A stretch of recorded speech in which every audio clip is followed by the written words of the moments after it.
Hi everyone, it's Linda McKenna from Golden Rule Senior Placement Services coming to you today with Tuesday Talks.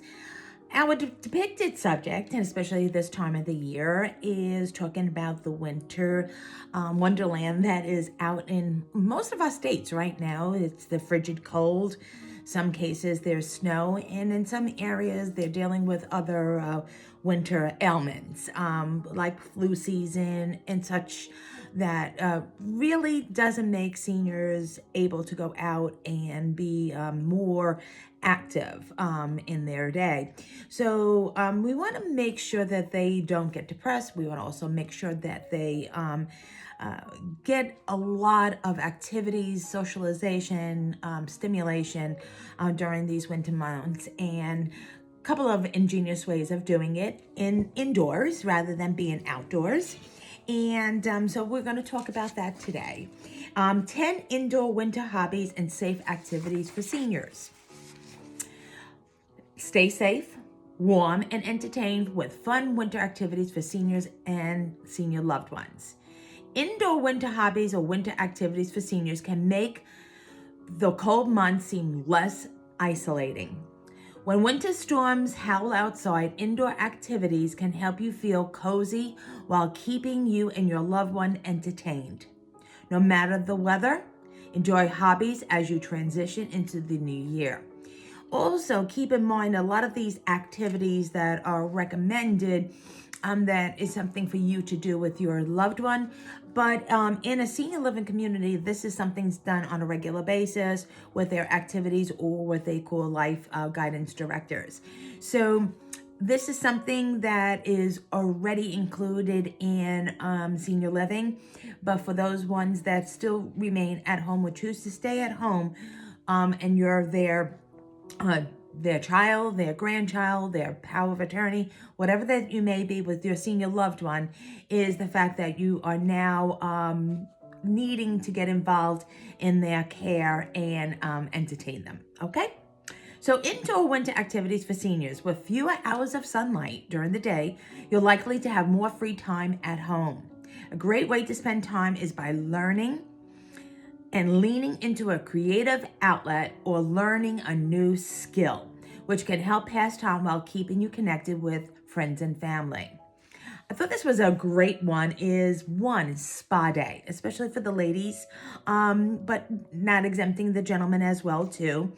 In a lot of the assisted livings, they have these spa days, which is they have usually in-house salons or spa places that they do nails or manicures. And there's a way of being pampered. So if that's something that you, of course, cannot do because they're not in senior living, create your own spa day with your loved one at home. And that could be done also with a gentleman. Doing a special shave and a warm cloth for them to like get a massage as well too. But things like this can be done at home, but this is a given thing that is in senior living. But what a way to make that senior loved one feel pretty, feel touched, warmth, and feeling good about themselves. So it's a great way to hydrate their skin during the winter months. And then also it's a way of actually you having a one-on-one with them as well too. So a spa day is a great idea. 2, games. Games are great for people of all ages. For seniors, video games and board games may have a cognitive benefits and improve memory. Plus, it's a great way to connect with a gaming grandkid. So what we're saying here is a game that, of course, a lot can't play by themselves unless it's solitaire. But card games, board games, even some things that they can do, like it's crossword puzzles and all. Great way of stimulation and helping those that have cognitive decline. It's a good way of improving memory. But what a way to interact and doing this with your senior loved one. And also bringing the next generation in as well too, is having the grandkids do this with their grandparents. 3, create a book club. Are you an avid reader? Spend snowy afternoons rereading an old favorite book or flipping through the pages of something new. If you have a digital reading device like a Kindle, you could download a new book without even leaving the house. Great way. There's also ways of communicating in a group, maybe in the neighborhood. You could do this kind of a book club or getting together. Again, something that is done in senior living, we take for granted because it's all under one roof. But what a great idea for doing it also one-on-one. Get them involved in a new book as well too.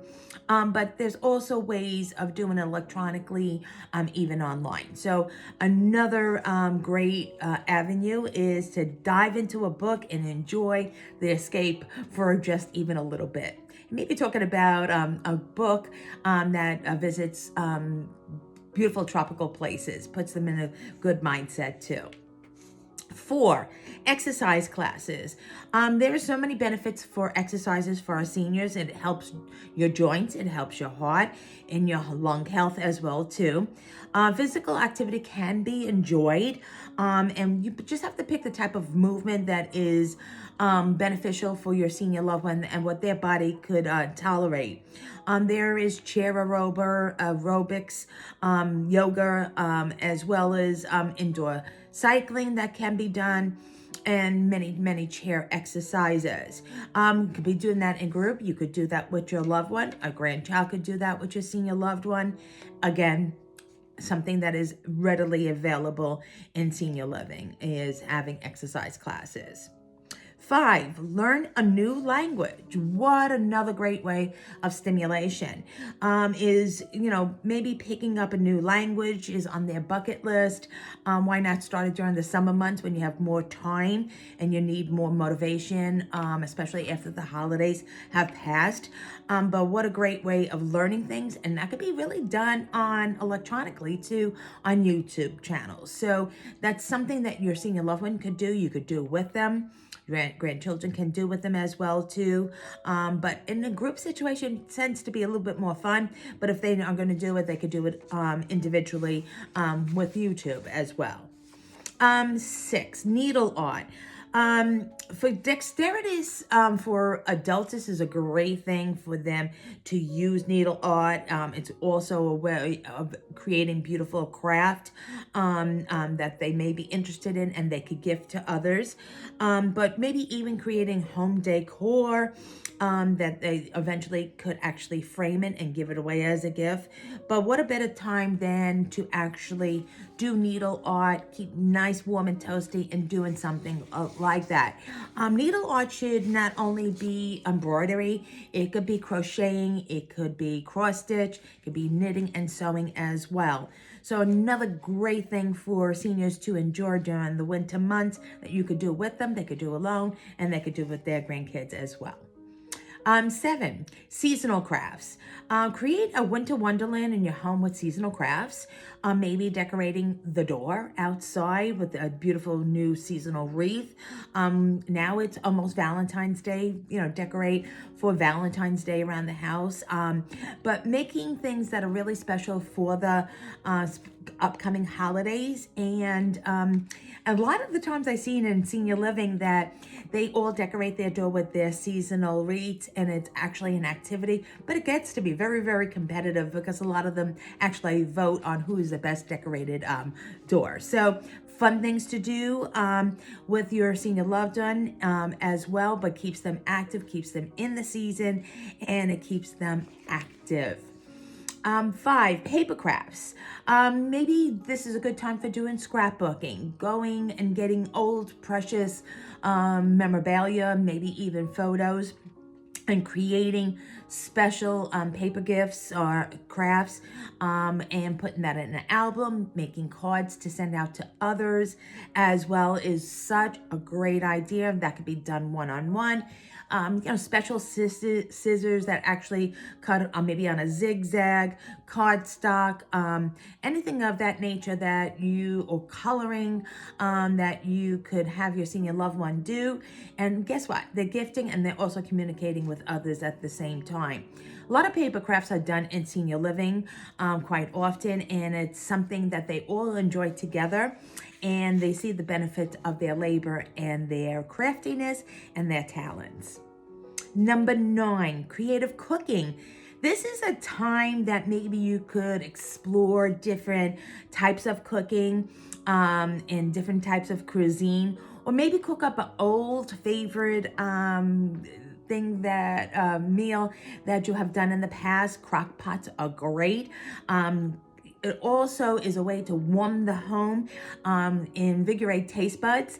And the funniest thing is like there's always a special recipe for soups, chilies, maybe even pot pies, or anything of that nature that is warms not the house, warms the heart, and warms up that stomach also. But it's something that you could reflect on the past as well. I know my kids do that quite often. They have their grandfather's award-winning chili recipe that they share with others. They make it all the time. And my father-in-law, God rest his soul, passed at a very young age of almost 60, was the fact that he actually competed in chili cook-offs out on the West Coast in the California area. And he won quite a bit of them. So his recipe is dear to us, but sharing it with others is even more welcoming. Number 10 is letter writing. We have spoken about that in the past. This is no better time to get caught up with long lost friends and family. Maybe letters to soldiers is a great idea that they're abroad, especially if they were overseas during the holiday. You know what? Now it's after the holiday. Still communicate with them. Maybe a little special notion in there is great to include in it. You know, this is also a time of reflection, of a thankfulness and sympathy. So writing to a long lost relative that, lost their loved one, maybe before the holidays, to keep up with them. Most people after losing somebody hear from everybody, maybe a week or two afterwards, but are forgotten that they're alone maybe months later. So great thing for your senior loved one to do for their family and friends that have lost somebody, maybe earlier before the holidays, and even thank you notes. Something as simple as thank you for cutting my grass. Writing a thank you note is so great in giving, but it's also good in receiving. So to recap these indoor activities, it doesn't mean that you can't have fun. You still can keep active. It's a way of stimulating. It's a way of bringing childhood memories and crafts forward that they can also teach your children. And during these winter months, it's fun for everybody to do indoor activities. It's not always something that has to be done outside. With all that being said, I always lead you to my website. It's www.goldenruleseniorplacement.com. There you will find my demographic information, contact information, my bio, testimonials, various options, resources, and a whole library of all these video talks that you could go back and look upon. A great way also to communicate with me. Next month, we're getting ready for February. Believe it or not, we're into our second month. And with it being the beginning, it's going to be February 4th, we're going to be talking about Healthy Heart Month and also Senior Independence Month. So what can we do to assist senior loved ones for a healthy, happy, and safe future? So that's what we're going to be talking about next week on Tuesday Talks with Linda McKenna of Golden Rule Senior Placement Services. As always, have a blessed week. Keep warm, keep active, and keep safe. Good talking to you, and thank you for being with me on this precious day. Thank you. Have a blessed one. See you soon.